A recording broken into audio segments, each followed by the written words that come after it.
America వెళ్ళిన వాళ్ళందరూ వచ్చి వ్యవసాయం చేస్తారండి. నాకు ఆ నమ్మకం ఉంది ఖచ్చితంగా. మగాడంటే ఎలా ఉండాలరా, మనిషి అంటే ఎలా ఉండాలరా అని చెప్పి అమెరికా వెళ్ళిపోయిన వాళ్ళందరూ వచ్చి వ్యవసాయం చేస్తారండి ఖచ్చితంగా. సినిమాల ప్రభావం సామాన్యమైనది కాదండి. సినిమా చాలా పవర్ఫుల్ మీడియా, చాలా శక్తివంతమైన ప్రసార సాధనం. అది దాన్ని ప్రజా సంక్షేమం కోసం, దైవభక్తి పెంచడానికి, దేశభక్తి పెంచడానికి ఉపయోగించుకున్న మహానటుడు ఎన్టీఆర్. ఆయన స్వార్థం కోసం ఆయన నటించలేదు, ప్రజల్లో విలువలు పెరగడానికి నటించారు. అందుకే ఇందాక సత్యనారాయణ గారి ప్రసంగంలో మీరు విన్నారు, వాళ్ళు అసోసియేషన్ పెట్టాక ఆయన్ని పిలిచి సన్మానం చేస్తే, ఏమిటయ్యా అసోసియేషన్ ఊరికే సినిమాలు చూస్తూ కూర్చుంటారా, ప్రజలకు ఏమైనా చేయండి అన్నట్టే, సమాజానికి ఏమైనా చేయండి. నన్ను పొగుడుతారు, ఊరికే నా సినిమాలు చూడడం బోళ్ళు మంది ఉన్నారు చూసేవాళ్ళు, సమాజానికి ఏమైనా చేయండి. ఈ మాట ఎవడంటాడండి? నిస్వార్థంగా ఉన్నవాడు మాత్రమే అనగలగడమ్మా. ఆ తల్లి కడుపు ధన్యం, ఆ తండ్రి జీవితం ధన్యం, ఎన్టీఆర్ పుట్టిన నేల ధన్యం, ఎన్టీఆర్ పీల్చిన గాలి పీలుస్తున్న మనం అందరం ధన్యులం. పౌరాణిక, చారిత్రక, తత్వ, జానపద, చారిత్రక, సాంఘిక శ్రేష్టమైన పాత్రలు, చారిత్రకమైన పాత్రలు. ఒక కృష్ణదేవరాయల పాత్ర, ఒక చంద్రగుప్తుని పాత్ర ఎవరు నటించగలరండి? ఒక్క ఎన్టీ రామారావు గారు తప్ప. ఇప్పటికీ కృష్ణదేవరాయలంటే ఎలా ఉన్నాడో మనకు తెలియదు. మేమైతే రామారావు గారే కృష్ణదేవరాయలు అనుకుంటాం. మేమంటే అసలు ఇలా మీసం తిప్పుతూ ఉంటే మనవాడరా, తెలుగువాడరా, ఇంక మళ్ళీ అనుమానం ఏమిట్రా, ఇటువంటి మహారాజు ఉంటాడా, ఆంధ్రభోజుడు మళ్ళీ పుట్టాడా అనుకో. ఆంధ్రభోజుడు అంటే ఆంధ్ర భోజనం చేసేవాడు కాదు. ఆంధ్రంలో కవులని, పండితులని సంస్కృతంలో భోజమహారాజు ఎలా పోషించాడో, ఆంధ్రంలో కవుల్ని, పండితుల్ని అలా పోషించేవాడిని ఆంధ్రభోజుడు అంటారు. ఆంధ్ర భోజనం చేస్తే ఆంధ్రభోజుడు అనరు. అలాగా ఎందులో నటించినా ఒక ముద్ర వేసే విధంగా వివేకానందుడు చెప్పినట్టుగా ఎవరైనా ఎన్నేళ్లు బతుకుతారు ఈ ప్రపంచంలో, నీదంటూ ఒక ముద్ర వేసి వెళ్ళు అంటాడు ఆయన. అలాగా ఆయన ముద్ర అనేక రకాలుగా వేసి వెళ్ళిన మహానుభావుడు. ముద్ర కాదు, భద్రమూర్తి ఎన్టీఆర్ అంటే. ఆయన ఇప్పుడు కూడా ఒక పాత్ర ధరిస్తున్నాడు. ఆయన స్థాయికి తగిన పాత్ర ఆయన ధరిస్తాడు. ఎప్పుడు ఇక్కడ మహారాజుగా నటించాడు కదా, అందుకే భగవంతుడు ఆయనకి ఇచ్చిన యోగం ఏమిటంటే, అనగా స్వర్గమునేలు పాత్ర గొనినావా రామరాయ ప్రభో.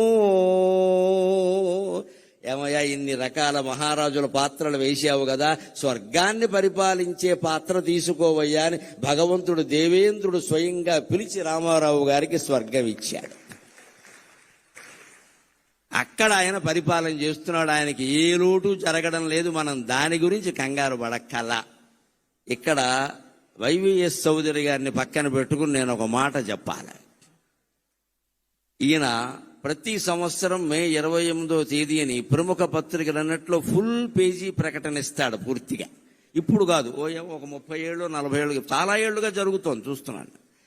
ఆ రోజు నేను మే 27 రాత్రి నిద్రపోతూ తెల్లారితే చౌదరి గారు ప్రకటించిన ఫోటో ఎప్పుడు వస్తుందా అని చూస్తాను. ఎన్టీ రామారావు ఫోటో.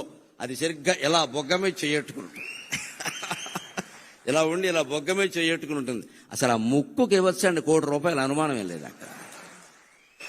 ఇక మిగిలిన అవయవాలకు ఎంతో లెక్కలు కట్టుకోండి, నాకు అనవసరం. నేను ఆ ముక్కు చూస్తూ కూర్చుంటా. ఈ ముక్కు ఎవడుకుంది అసలు? ముక్కు మీద కోపం ఉన్న వాళ్ళు చాలా మంది ఉన్నారు, కానీ ఆ ముక్కు ఎవడుకుంది?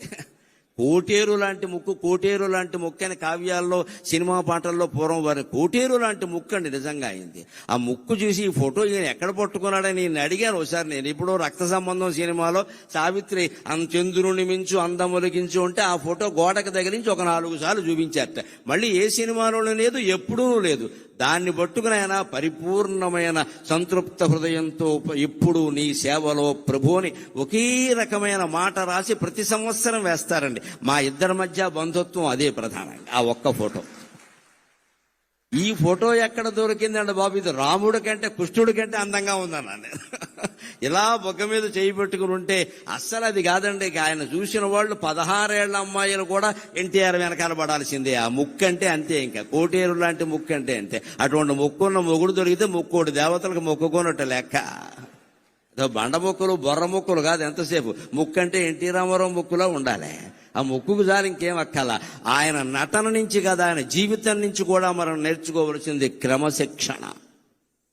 3:30 అంటే 3:30. ముఖ్యమంత్రిగా ఉన్నా 3:30, నటుడుగా ఉన్నా 3:30, వాళ్ళ నాన్నగారి దగ్గర వ్యవసాయం చేసినా 3:30, ఎప్పుడైనా 3:30. తండ్రి నుంచి నేర్చుకున్నది.